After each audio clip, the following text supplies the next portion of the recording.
평안하세요. 소망쌤입니다. 저는 심리 스트레칭의 저자입니다. 네, 내담자들과 함께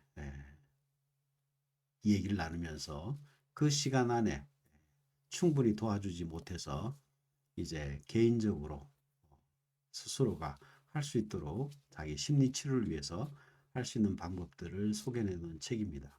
이 책을 소개하기 전에 먼저 사람들이 심리 상담에 왜 오는가 거기에 대해서 잠깐 얘기하려고 합니다. 뭐 여러 가지가 있겠지만 첫 번째로는 자기 성장에 대한 욕구입니다. 나에 대해서 더 알고 싶고 내가 왜 이런가 또 나는 어떻게 살아야 되는가 그것을 주변에서 이야기할 수 있는 사람들도 있습니다만 전혀 이야기를 하지 못하거나 마음으로 끙끙 앓는 사람들이 많이 있습니다. 그래서 이 심리 상담을 통해서 사실은 뭐 주제가 참 다양합니다. 네.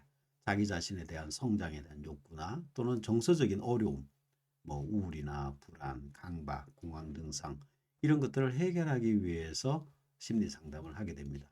저 같은 경우는 2014년도에 처음 공황 증상이 있었습니다. 그때는 이제 어떻게 처신할지 몰라서 굉장히 어떻게 할 바를 몰랐죠. 이 이론적인 것만 알지 어떻게 해야 된다는 걸 몰랐던 시기가 있었습니다. 근데 2년 전에 제가 또 공황 증상이 한번 일어났었습니다. 그것이 계속 지속되지는 않았고요. 네, 처음 2014년도에는 한 번, 네, 한 번 하고 두 번 정도, 네, 그런 경험이 있었고, 2년 전에는 한 두 달 동안 아침마다 출근할 때마다 그런 일이 있었습니다. 그때는 이제 충분히 제가 다른 사람들에게 공황 증상에 대해서 설명하고 또 가르치는 입장이었기 때문에 그것을 저 자신에게 적용할 수가 있었습니다. 그래서 제가 이제 한 두 달 정도 제가 이제 배운 대로 또 가르치는 대로 제 자신에 적용하면서 공황 증상이 없어졌습니다. 그래서 직장 생활하는 데는 어려움이 없었고요. 제가 공공기관에 이제 심리 상담사로 일을 하면서 이틀 동안 일을 할 때에 일어난 일입니다. 어, 심리 상담사도 심리적으로 어려움이 있느냐? 어려움이 없었으면 좋겠습니다. 예. 그런데 인간은 누구나 다 똑같습니다. 네. 어떤 놀랄 만한 일이 오면은 가슴이 두근두근거리고 또 이제 우리가 살다 보면은 충분히 익숙해졌다고 하지만은 그 상황에 있어서 이제 가슴 속에서 요동치는 어려움이 있거든요. 여러분들이 쉽게 생각하면 그렇습니다. 의사는 병에 걸리지 않은가? 네, 똑같이 네, 감기도 걸리고 네, 몸도 네, 뭐 연약해지기도 합니다. 그런 취약하면서도 의사들이 다른 거는 어떻게 처방을 하면 된다는 걸 아는 겁니다. 저 역시도 심리 상담사들도 마찬가지입니다. 심리적으로 어려움이 있지만은 그것을 어떻게 처리해야 되는지를 안다는 얘기죠. 예, 과거에는 제가 더 심하게 우울하고 불안하고 강박도 있었고 그런 상태였습니다. 제가 심리 상담을 하면서 내담자들을 만나면서 오히려 제가 참 많은 도움을 받았습니다. 저 역시도 함께 치유해 가는 그런 과정을 사실은 겪었습니다. 그래서 제 개인적으로 이제 같은 문제를 가지고 있는 사람들을 상담 초반에는 많이 만났고요. 이후에도 저의 그 마음을 건드리는 우리가 역전이라고 하죠.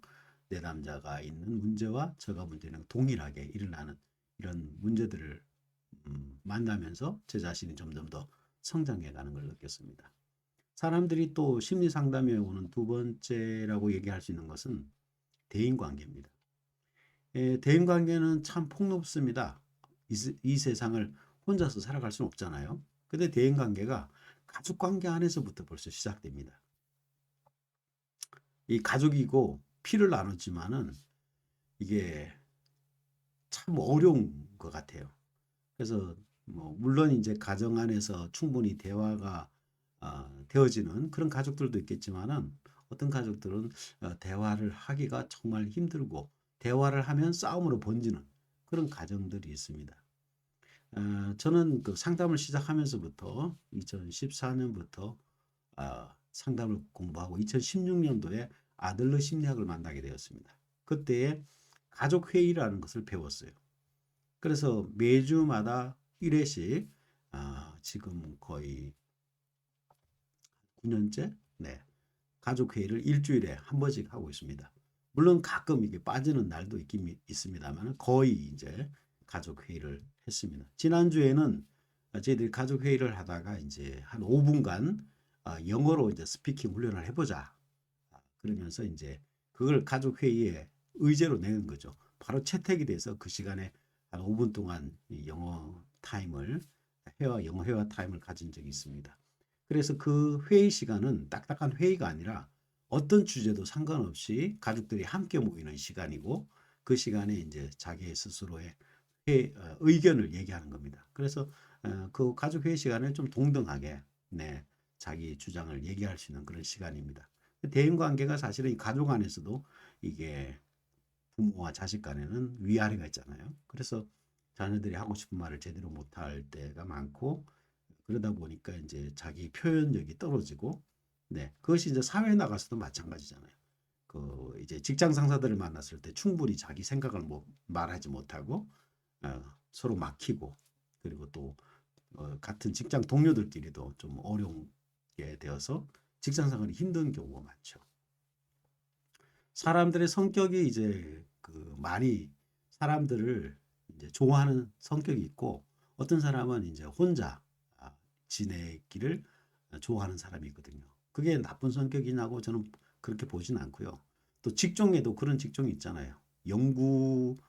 연구원이라면은 사실 사람을 많이 만나는 일보다는 혼자서 이제 가만히 있는 그런 사람이 오히려 연구원이 더 적당하지 않는가 그렇게 봅니다. 물론 성격 따라서 그 직업을 구하는 것을 맞추기가 참 힘들긴 하지만 성격이 모든 사람하고 두루두루 친해야 되는가? 그게 좋은 성격인가? 저는 그렇게 동의하지는 않습니다. 그래서 각자의 특성에 맞게끔, 네, 개성에 맞게끔 그렇게 살아야 되는데, 다른 사람들은 그것을 강요하는 거죠. 네, 뭐, 이 공동체, 이 직장에 와 있으면 뭐 어떻게 해야 된다. 그게 되게 이제 힘 있는 사람이 그런 말을 하죠. 직장 상사나 네, 그런 사람들이 그런 규칙을 만드는 겁니다. 법이 아닌데도 불구하고 어느 직장이나 어느 가정에도 보면은 그 규칙을 만드는 사람이 있어요. 이건 이렇게 해야 되는 게 옳지 않아? 그 사실 진리가 아니거든요. 그런데도 불구하고 그런 규칙을 만들므로 인해서 그 조직 사회에 있는 그 위 아래에 있는 그 위에 있는 직장 상사가 만드는 걸 밑에 있는 사람들이 이제 따르기가 힘든 거죠. 요즘 이제 위에 사람들을 꼰대라 그러면서 좀 위에 사람들이 조금은 요즘 피해를 보고 있는 상황이긴 합니다만은 어쨌든 그런 조직 사회에서 맞는 그런 개인과 맞지 않는 그런 것 때문에 힘들어하는 사람들도 많이 있습니다. 또 대인 관계에서 조금 더 나가면은 이제 부부가 되기 위해서 커플이 되잖아요. 그 남녀 문제, 예. 이성과 동성의 문제, 또 이성을 만나면서 어떻게 잘 이 교제를 해야 결혼까지 가지 않습니까? 그게 요즘 참 힘든 시대를 맞았어요. 네, 그런 문제. 그래서 뭐 심리 상담에는 어느 분야마다 다 뭐 제한할 것 없이 모든 부분에서 다 해당 사항이 있습니다.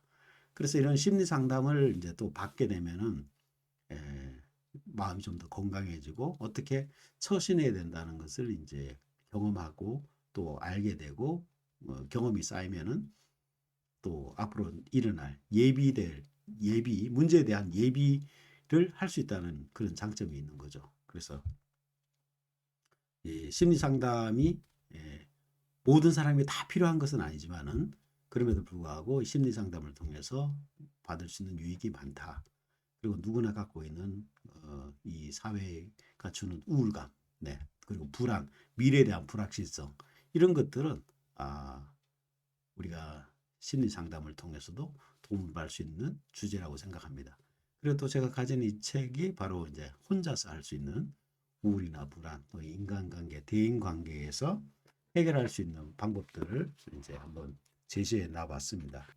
제가 가진 이 심리 스트레칭에는 대인관계 어려움이 있을 때, 또 가족관계 어려움이 있을 때, 정서적인 어려움이 있을 때에, 또 신체적 불편감이 있을 때 어떻게 하면 좋다 하는 얘기를 해놨습니다. 이 방법론은 이 여기에 보면은 상담자와 내담자 간의 대화가 기록되어 있습니다.